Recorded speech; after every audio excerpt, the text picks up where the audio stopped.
दिन याद आ रहा है कि मेरे 5 साल का कार्यकाल पूरा करके राजस्थान विधानसभा की दहलीज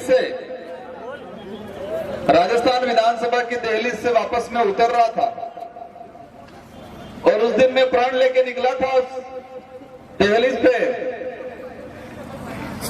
और उस राजस्थान विधानसभा की दहलीज पे मैंने पूर्वजों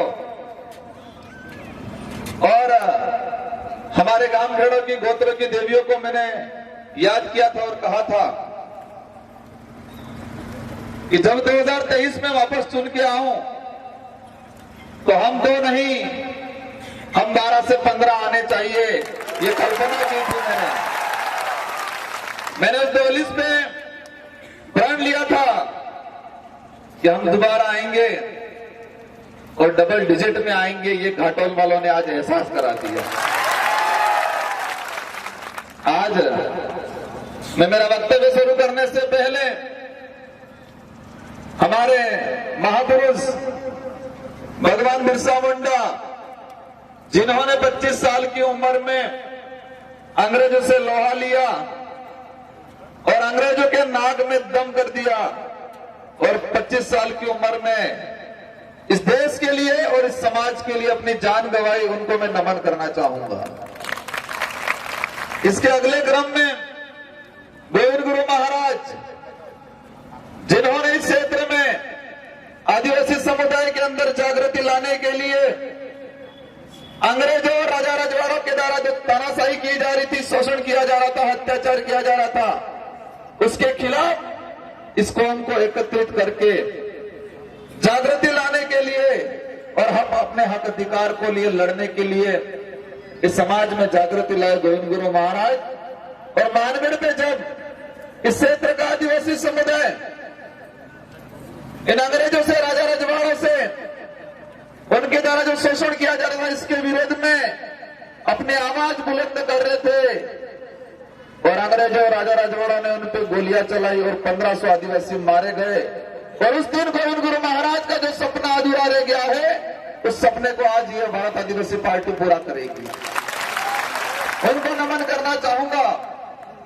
साथ ही भीमराव अम्बेडकर जी, जो हम आज वोट की बात कर रहे हैं, संविधान निर्माण में उन्होंने मुख्य भूमिका निभाई और उस देश की आम जनता को एक अधिकार दिया और इस देश चलाने की एक चाबी दी, जिसको हम वोट कहते हैं। उनको नमन करना चाहूंगा मैं।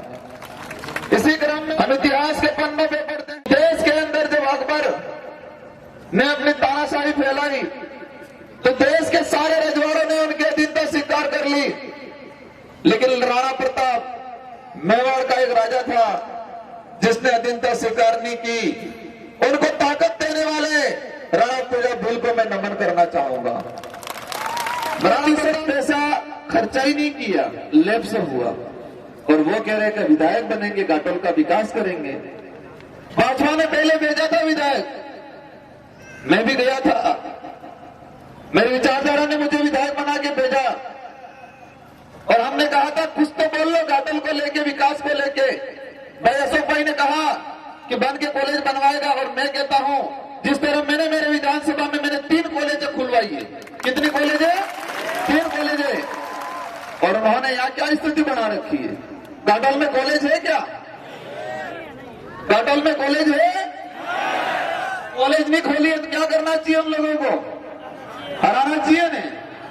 और कहते हैं हम ये करेंगे वो करेंगे, भजन गा के वापस आए। मैंने कहा था भाई ये क्या कर रहे हो? जो घाटोल की विधानसभा की जनता ने भजन गाने नहीं भेजा विधानसभा में, यहाँ के अधिकार की बात करने, लोगों की पीड़ा की बात करने, लोगों की जो समस्या है उनके समाधान की मांग करने के लिए भेजा है। रात्रि बाबू डोगरा झगड़ा बोले कहता नहीं कहता, बाबू डोगरे होता हो के जागो हो, होता होते जागी सजन कहता के तो આપણે એક વાત કેવો તિંદાળે કે આદિવાસી હોતા હો કે જાગો હો, હોતા હોતે જાગી જાતે ને ગેડિયા મતે વોટ આલીને અશોકભાઈ ને જયપુર મોકલવો ही नारा लगाड़ो है तिंदाड़े। आप जितने भी साथी आए हो आज प्रण लेके जाओ आपका खुद का वोट देना है, लेकिन आपको अपने परिवार, रिश्तेदार, काका बाबा सबका वोट दिलाना है। और आज प्रण लेके जाओ कि हम 200, 300 वोट दिलाएंगे। हाथ ऊंचा करके मुझे आश्वस्त करके बताओ कि सभी साथी 200, 300 वोट दिलाएंगे। दिलाओगे? पक्का दिलाओगे? आप सबकी जय हो। अवश्य घाटल विधानसभा की सीट जीतेगी।